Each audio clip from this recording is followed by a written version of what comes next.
Ni hao, halo semuanya, kembali lagi dengan Nubarta. Nonton bareng kita. Makasih ya udah setia menunggu updatean dari Nubarta. Semoga kalian masih akan tetap setia bersama Nubarta sampai akhir ya. Nah, kalau gitu nggak perlu lama lagi. Yuk langsung aja kita siapkan diri dan hati kita ke episode berikutnya. Selamat mendengarkan. Shoyan menginjak Guntur ekstrim, tetapi meskipun masih ada jarak antara kota bintang di inti Taishu, tempat ini sudah ditutupi oleh pasukan Taishu dan ada kapal Void di mana-mana. Hampir kemanapun Shoyan pergi, kapal Void Taishu akan selalu muncul untuk menghalanginya, dan pedang Void pemburu jiwa yang sama menyapu dari segala arah. Terlepas dari apakah Shoyan bersedia atau tidak, dia hanya bisa menghentikan tubuhnya untuk bertarung. Dengan cara ini, Shoyan akan terkepung untuk sementara waktu. Hentikan dia! Pada saat ini, laut kehampaan dipenuhi pelangi panjang yang menyerang dari segala arah. Minggir, dia mangsaku! Teriakan tajam keluar, dan di saat yang sama, sosok Shoyan tiba-tiba membeku. Dia merasakan sesuatu yang aneh di depannya, dan hanya bisa mengubah arahnya. Kekuatan jiwanya tiba-tiba menyebar, namun semuanya sama. Penghalang tak terlihat datang dari segala arah, hampir menutupi semua pelariannya. Wajah Shoyan tampak suram, dan kekuatan jiwanya menyapu sekelilingnya. Dia segera menemukan kekurangannya dan bergegas keluar sebelum batasan menutupi celah tersebut. Tak lama kemudian, dengan bantuan Guntur ekstrim, tubuh Shoyan hampir tiba ke lokasi celah tersebut. Tetapi Taishu lebih siap dari yang dia kira. Mereka sepertinya sudah mengetahui bahwa Shoyan akan menerobos dari sini. Serangan mengejutkan dari pedang Void pemburu jiwa tiba-tiba menyapu dari atas ke bawah. Kecepatan serangan itu sangat cepat, namun reaksi Shoyan juga sangat cepat ketika dia buru-buru menoleh ke samping. Dan pedang itu melewati pipinya, meninggalkan bekas darah di wajahnya. Pada saat yang sama, sesosok tubuh muncul dari belakang. Tinju yang bersinar dengan cahaya hitam menghantam punggung Shoyan. Shoyan yang kekuatan jiwanya telah tersebar, secara alami menyadari niat membunuh di belakangnya. Kemarahan Shoyan melonjak. Taishu ini membuatnya merasa mual seperti kecoa yang datang dari segala arah. Menghadapi sosok yang datang, mata Shoyan menunjukkan niat membunuh. Jari pemakan kehidupan. Shoyan mengulurkan tangannya dan menunjuk ke depan. Kekuatan hidup pria di depannya ditarik keluar tak terkendali dan bergegas menuju Shoyan. Keterampilan bertarung yang diwariskan Zuzang kepadanya telah berkembang pesat dengan bantuan Nirwana. Saat pria itu terkejut, Shoyan mengubah kekuatan hidupnya menjadi kekuatan serangan dan menggunakannya untuk menyerang. Sebuah jari yang diubah oleh vitalitas dikombinasikan dengan kekuatan abadi Shoyan dan menghantam pria itu. Pria itu terpental kembali, darah segar menyembur keluar dan menjadi garis darah mengalir ke belakang. Dengan langkah Guntur ekstrim, Shoyan melesat dan muncul di belakang pria itu. Tangannya yang terbungkus api menghantam pria itu dengan keras. Suara retakan tulang datang dari tubuh yang terakhir. Kekuatan pria itu juga merupakan keabadian dewa tingkat pertama, tetapi fondasinya benar-benar berbeda dari Shoyan, dan dia hampir tidak memiliki kekuatan untuk melawan. Ketika dia berbalik dan ingin melarikan diri, cahaya putih melintas di depan matanya, dan dia jatuh ke dalam dimensi yang seluruhnya putih. Terapi dengan cepat ditelan oleh kegelapan dan sosoknya jatuh ke jurang tak berujung.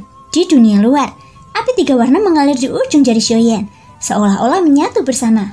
Dengan jentikan jarinya, nyala api itu jatuh ke orang tersebut dan api yang berkobar tiba-tiba menyala. Tubuh sosok itu terbakar dan mengubahnya menjadi abu terbang hanya dalam beberapa tarikan nafas. Dia yang dikendalikan oleh Yaobeng tidak memiliki kesempatan bangun sampai kematiannya. Saat Shoyan menerobos keabadian dewa, meskipun dia baru menguasai aturan untuk pertama kalinya, dia dapat dengan jelas merasakan aturan inti nyala api. Dikombinasikan kekuatan aturannya sendiri, kekuatan inti api menjadi 2 kali lipat dan bahkan efek Yaobeng menjadi lebih kuat. Tidak ada keraguan bahwa mereka yang berada di level yang sama dengan Shoyan bukanlah tandingannya dan dapat dimusnahkan hanya dalam beberapa tarikan nafas. Tentu saja, Shoyan tidak akan memberikan kesempatan pada jiwa yang melarikan diri. Dia mengangkat tangannya dan mengumpulkan jiwa ke dalam bendera penekan jiwa. Taishu telah mengorbankan jiwa-jiwa makhluk hidup dari Senshi untuk pedangnya. Lalu aku akan mengorbankan ribuan jiwa mereka untuk bendera. Saat Shoyan mengambil tindakan, dia sudah tahu bahwa tidak ada kesempatan untuk melarikan diri. Yang bisa dilakukannya adalah membantai dan melampiaskan amarahnya. Setelah Shoyan membunuh keabadian dewa tingkat pertama, dia mengangkat kepalanya. Pada saat ini, formasi cahaya hitam melayang di atas kepalanya, diikuti oleh beberapa pelangi panjang yang menyerang dari sekeliling. Aku menemukan orang ini lebih dulu, jadi aku harus membunuhnya. Yuan Yu bergerak lebih cepat dari kerumunan.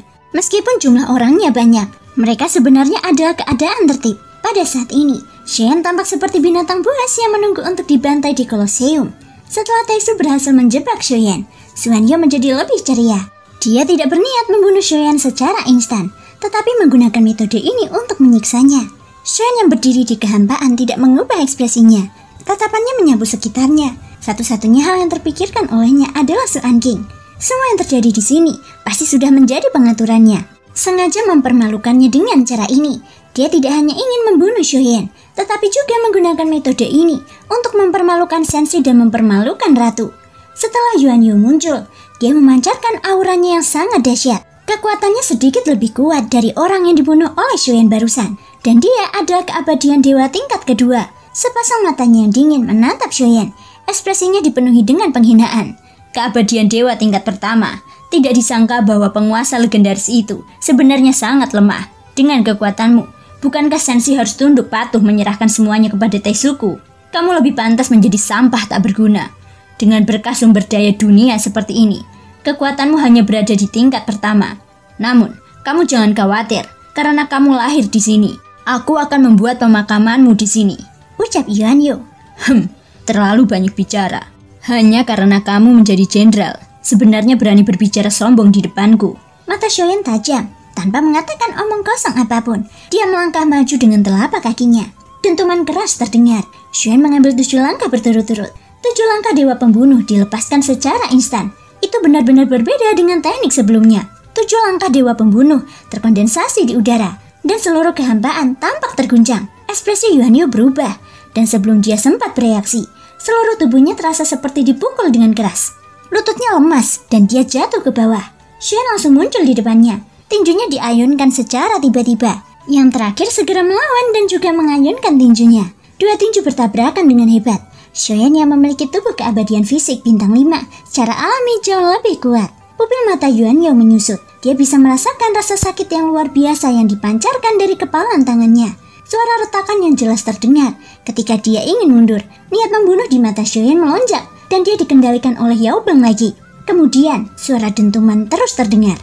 Shoyan membombardirnya dengan 82 pukulan dewa. Satu pukulan terakhir menembus jantungnya dan menghancurkan tulang punggungnya. Nyala api membumbung dan memurnikan orang di depannya menjadi abu terbang. Ketika Yuanyu tewas, dia bahkan tidak punya waktu untuk menggunakan pedang void pemburu jiwa lagi. Jadi, Shoyan memanfaatkan situasi tersebut dan memasukkan pedangnya ke cincin penyimpanannya. Shoyan berdiri tegak, menggantung bendera penekan jiwa di sampingnya. Jiwa Yuanyu yang dia bunuh segera dimasukkan ke dalam bendera tersebut. Lalu dia mengangkat kepalanya seolah-olah menunggu Jenderal Taesu selanjutnya. Aku akan melakukannya.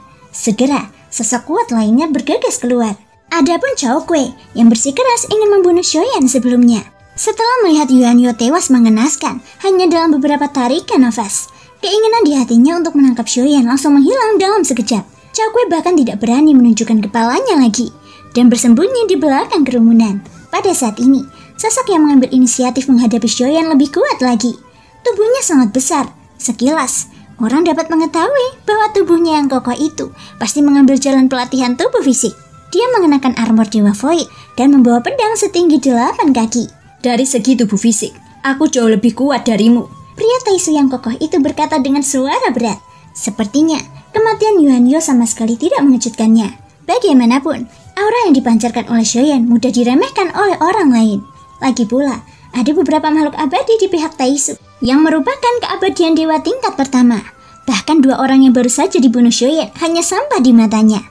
Terima kasih semua sudah mau mendengarkan dari awal sampai akhir. Sampai jumpa di episode berikutnya.